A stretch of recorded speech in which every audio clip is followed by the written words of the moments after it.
And here on the main stage, I will call to stage René from the Netherlands, and they will be with a session here. Raise the bar. Hello, René. Let's see if we can hear your audio. Still can't hear you, René.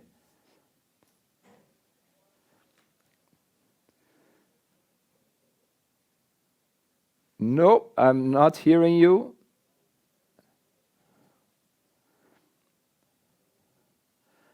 Can I, René, I will call Michael Bale to the stage. Can I call Michael Bale? Hey, Chris. Long time no see. Hello, Michael. Yes, since last event. Are you on a pirate ship? Is that what I'm seeing? No, I prefer saying it's an exploration ship. So, okay. Michael, do you have your material with you? Will René share your slides? How did you guys arrange this? René has the slides. Okay, there. So I will be helping you two guys with the materials. He can hear you, Michael, so he can follow. Are you going to present together?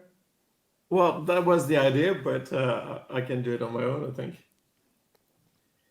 Okay, so if we manage René, he will be writing on the private message there for you. On the private message. Okay. Okay, so you can start, Michael. This is a story of this is a lean transformation story, and it starts. If we move on the next slide, it starts with the book, the Lean Strategy. So what happens is this is a book I wrote with Dan Jones and Ori Fume and Jack Shez about a different way to think about lean, about what exactly, the question Dan and I had been working for many, many years is what exactly is lean thinking? He wrote a book with Jim Womack called Lean Thinking, but we never defined lean thinking. So we've been working on this for, I don't know, 15 years, something like that. And we ended up saying, here's what's lean thinking.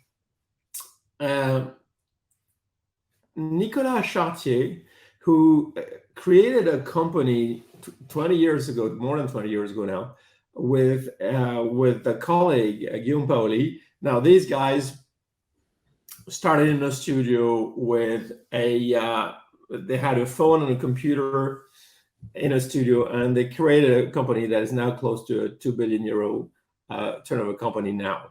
So this is this fantastic success.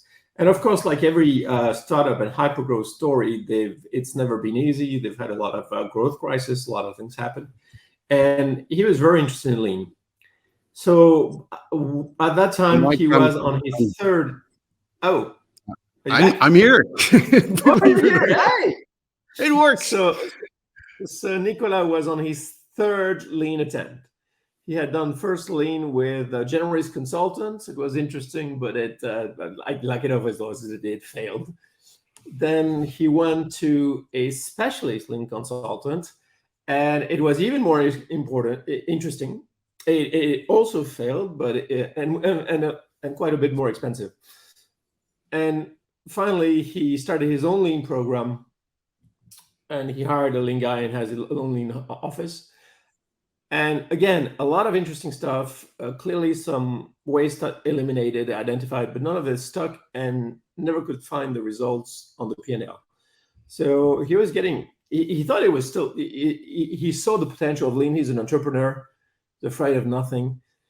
Reads the book, and calls me and say, "Well, what do I know about internet or selling cars?" I say, "Go away."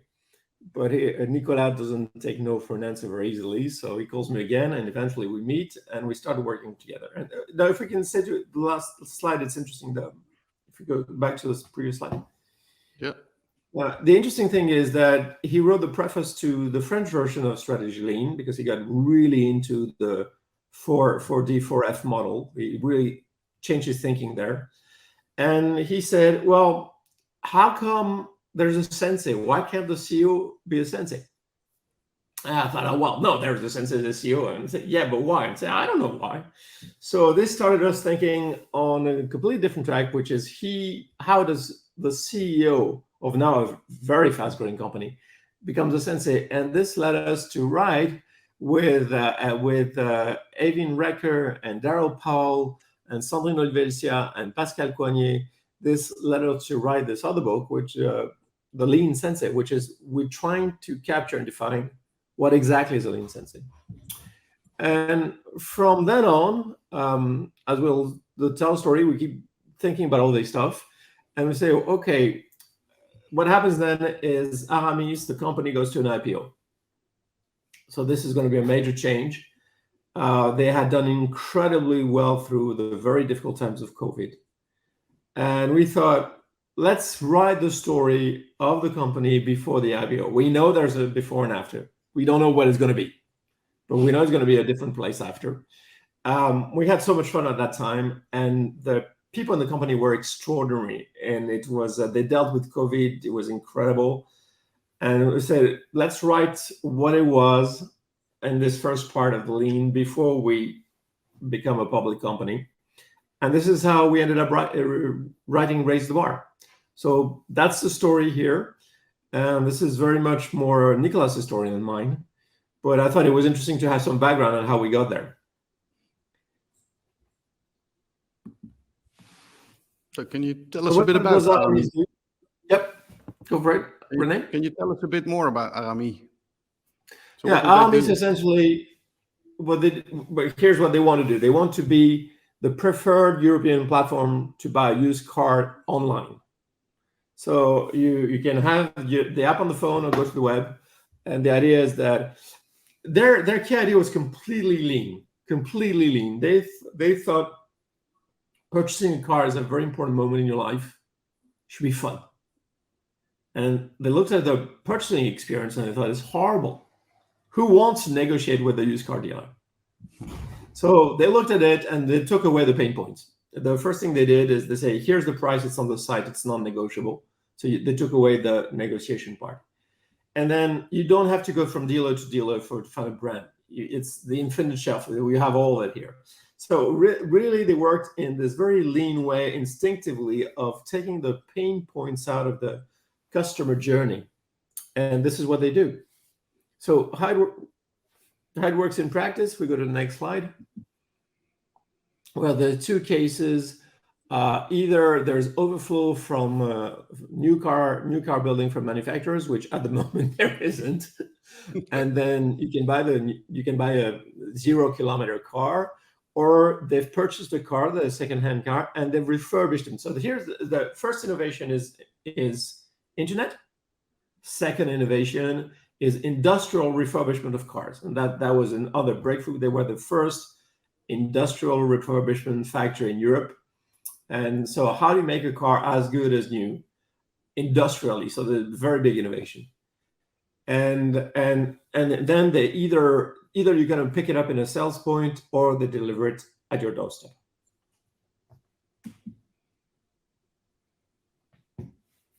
So as we can see, this is here's a story. We have the startup phase, which it looks ridiculous. It doesn't look what it like because of the way the bars are, but in fact it was crazy growth. And then they got stuck in the doldrums. Then they got stuck in the big company disease. They got stuck in all the complexity of what they were doing. They were adding features, adding systems, adding all these things, and the company just go, and you can see them get stuck.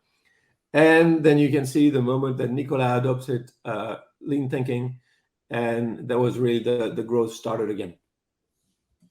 What made this change between classical and the lean strategy? It was really the 4D and 4F. It was what we see Nicolas doing here. They were really taking decisions all the time, and silos and people not cooperating, and a lot of conflict, and systems which started to be legacy systems. And when they switched to going to the game bar and finding problems, discussing with people, it completely changed the tone of the company. And this is what we'll see in the presentation. The change point was Nicolas himself, not stopping to decide. He's a very decisive guy. He can decide very easily, but decide in the 4D, define, decide, drive, and then deal with the consequences. So he saw that. So then he changed and he started going to the game bar to find the problem with the people. and then to face the difficult problems, which is still the case now, and frame them, and then form solutions by co-constructing the solution. So that was really the breakthrough. How did he get his management team agreeing on this approach? Interesting question. I think if we go to the next slide. Mm-hmm. This is where it started. This is the big thing started, to answer your question. We discussed with Nicolas, okay, what is it that you want? What are the key outputs that you're looking for in your company? And draw a second column, and the second column is what are your people development goals? And he realized that he could very easily fill the key outputs he wanted from the company. He wanted a thriving company. He wanted a different company, a company where people felt good. He wanted a cash positive company. He wanted many things, but he just had nothing to say on people development goals. So the interesting answer to your question is that how did we get into the management team? We didn't. It was by starting to have people development goals for each of them. This is how we got them on board, and discussing this with them. This is how we got them interested. We didn't sell them the system. We started filling in this second column. What does it mean to have people development goals? And as the company grows and grows, even today, which has changed the IPO, many things. Now they're in 6 countries. It's a really very fast growing company. This is still the difficult column. We are still discussing all the time. For each person that we have, what are the people development goals? Cool. So can you tell us a bit more about what the day-to-day work of Nicolas was? Well, in people development, we had these grand ideas, and then we realized it's really about very technical. It's always very technical. It's about knowledge points. So it's like they had lots of standards and like procedures and everything, but when you look into what is a standard, you realize people don't. What you need to know is what is it that you need to know to succeed. And here we see Nicolas. This is an innovation from an operator. The operator is teaching Nicolas a new method. But it's true at operator level, but it's also true at now that they have this group, it's true at CEO level. This is always the question. What do you have to know to succeed? And we call these knowledge points, which is in fact an attention point. So pay attention to this. For instance, one thing that Nicolas is very strong at and teaches everybody, you need to have 1 month of inventory of cars to sell, none more, no less.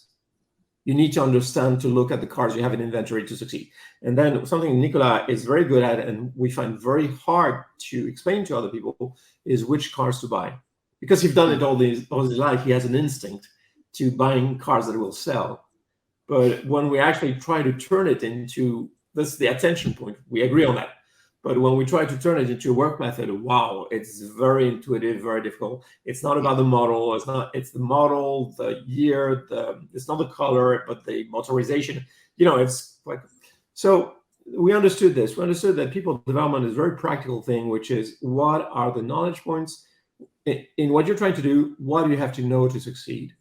And then as you work on these knowledge points, you discover new ones.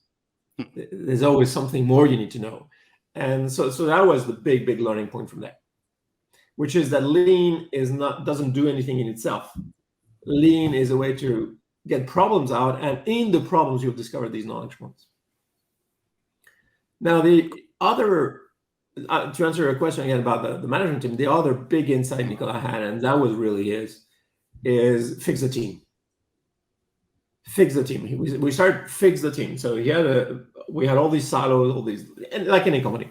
So he started fix the team. And at first, we didn't quite understand what fix the team meant. And looking back at it, we realized that it's about, everybody's very familiar with the command structure. So who decides who's the boss of who? Everybody knows that. And people try to get information from the command center, reporting, instructions. What we realized that was lost since the 1930s and 40s was the communication structure. Because now we assume with all the tools that we have, communication is easy. But it turns out that people are lost in communication.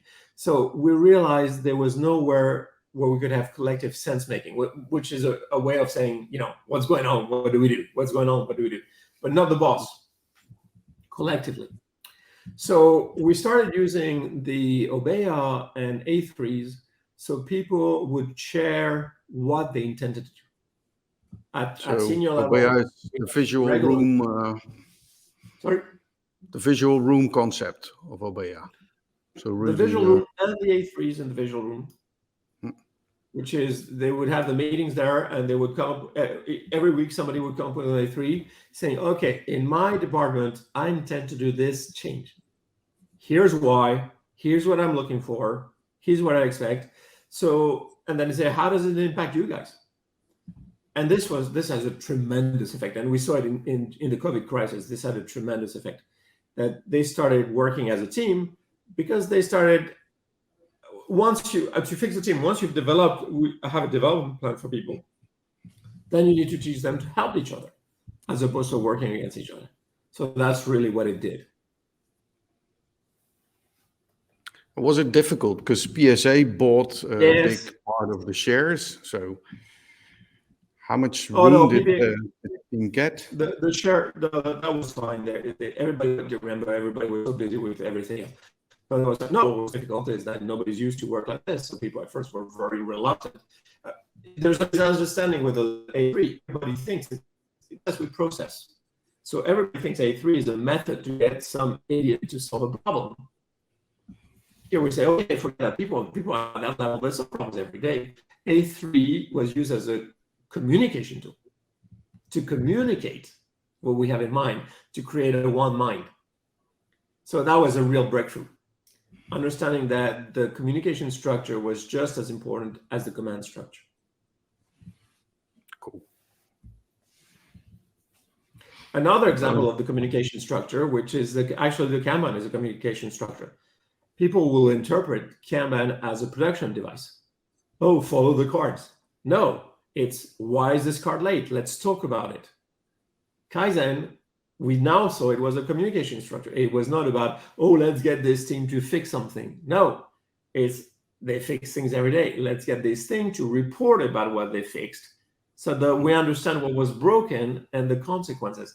So this was a complete breakthrough because suddenly we saw the entire TPS, not as processes to implement, not as a description of your company, but as the communication structures you want to have in place for people to work together. So that was a big moment. So it's more about learning than it is implementing any systems. Well, from the start, from the lean strategy, we were all agreeing that the TPS was a learning system. But what we're discovering in this case, like the knowledge points, the communication structure, is very operationally, what did learning really mean? Learning is still a bit vague and accidental. And here we were discovering actually very, very practical things about accelerating learning. So how did they go about with the Kaizens? Did they organize events, or was this just, let's get started with the group involved? We have everything.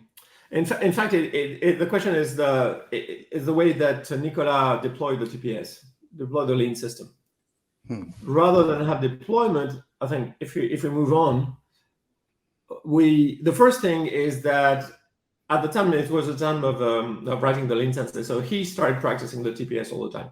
So here's a WhatsApp message I get. He was on the train, and he was at the time he was saying, "Look, does it look like this?" And so we were playing this game of looking at every situation in the company and say, okay, how do we put it into the TPS? So we realized that it was not a statement of fact. It was striving for. So it gave us direction. It gave us energy. Always, how do we get one step further in the TPS? So first, we realized leaders needed to learn it. Then the second part of that, if you go to the next slide, is we realized we could not roll it out as most people try to do.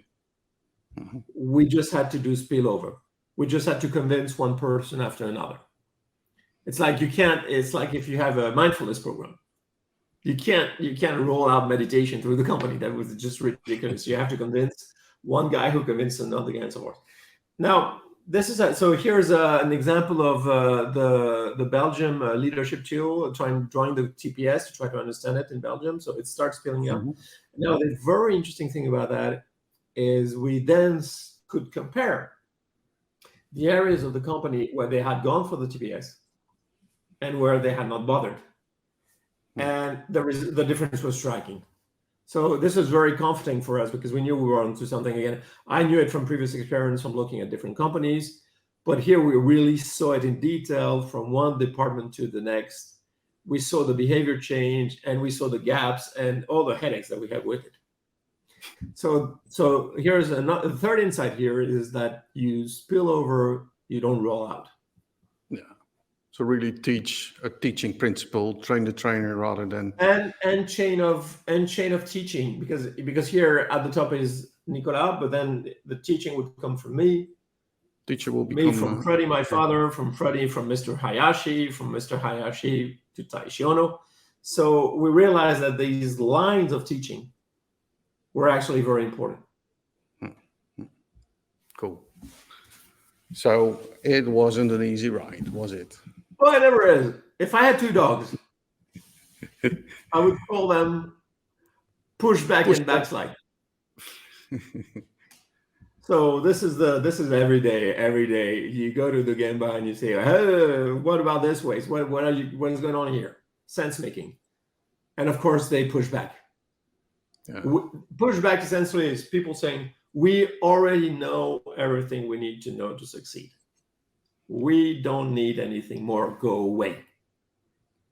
So there are many different ways that we have pushback, but this is now we understand that is expected, and it doesn't mean that they won't move. You just have to go through it. Sometimes pushback is just the guy or the lady thinking for themselves. They're just thinking it through. So as they say, "Oh, it doesn't make sense. It doesn't make sense. It doesn't make sense." Oh well, I could try it. So pushback. Sometimes it means, and this is one of the big messages of the book, you really want growth mindset people. You really want people who are convinced that one, they can learn, two, learning will help them. People who think that they know everything there is to know, they don't need to learn, are going to be a problem because their pushback is going to real. So you have to distinguish when it's pushback just because people are thinking it through, and when it's pushback because they really think they don't need to know something more. Mm-hmm. How does Nicolas? Sorry. How does he keep his own mental health? Because I think it's quite a job he does. So how does he keep sane? Because all these pushbacks and backslides and because it's a lot easier. Well, if you ask him, he'll tell you it's a lot easier than it was before. First, he's working a lot less, and I can't share everything, but he's working a lot less. Second, for as the company grows, it's incredible. Second thing, the guy is very clear in his mind what he wants to do, and dealing with this is a lot easier than the frustration of taking decisions and seeing none of them implemented ever. So here we understand that. What we have is the other slide, which is important, is that we have to deal with, which is worse than pushback, is the backslide. The backslide. You think it was fixed. You think people have learned. You think it's okay. You go back 3 months later, and you're back where we were. And again, this is part of the story we tell in the book. We're very honest about it. But we have to, if you want to understand the transformation, you have to take into account backslide. It will happen. It's part of the game, and you learn how to deal with it. So back to your question, how does he keep saying? Because he's clear in his mind. What is he clear in his mind is, and this is what he's learned, which is the next slide, is this. We need insights and initiative from everyone all the time. This is it. So this is what we need to. So sometimes you really get frustrated. Because when you build a company yourself with your own hands, from two guys and a phone and a laptop, you've done every job yourself. So people come in, but then people afterwards, they come and it's just a job to them. They have no idea. And it's a big company and you have division of labor and all these things. So it's very easy to think only one guy has the ideas and everybody else executes. So what you have to keep in your mind, really, we need constantly insights and initiative from everybody all the time. which back to the sense making, we need to build sense making all the time. People need to understand the two questions. What's going on? What are we doing about it? It's collective. And so we have a number of tools, communication structures we put in place to try to bring people on board with us. But this is the thing to always keep in mind. This is where Kaizen come in, because Kaizen reveals the insights and initiatives. Cool. What have you learned about it? Because I think you learn every time. So what was learning point for you? Fix the team. Fix the team. Fix the team. This was something my father always did and said. It didn't say it in those words. And this is something I had stumbled. If you go back to the gold mine, it's all a fix the team problem. People ask me, why is there so much conflict in your books? And the truth is there isn't. What happens is you have first guy says yes, second guy says yes, and the third guy says no, and then you get conflict. So I understood pretty much that conflict is part of the game, and you want to keep conflict constructive and not make it destructive. No. Some guys are coachable, some guys are not. But we really want the next level up with this fixer team, and understanding that, again, knowledge point, what we needed to share was the change point.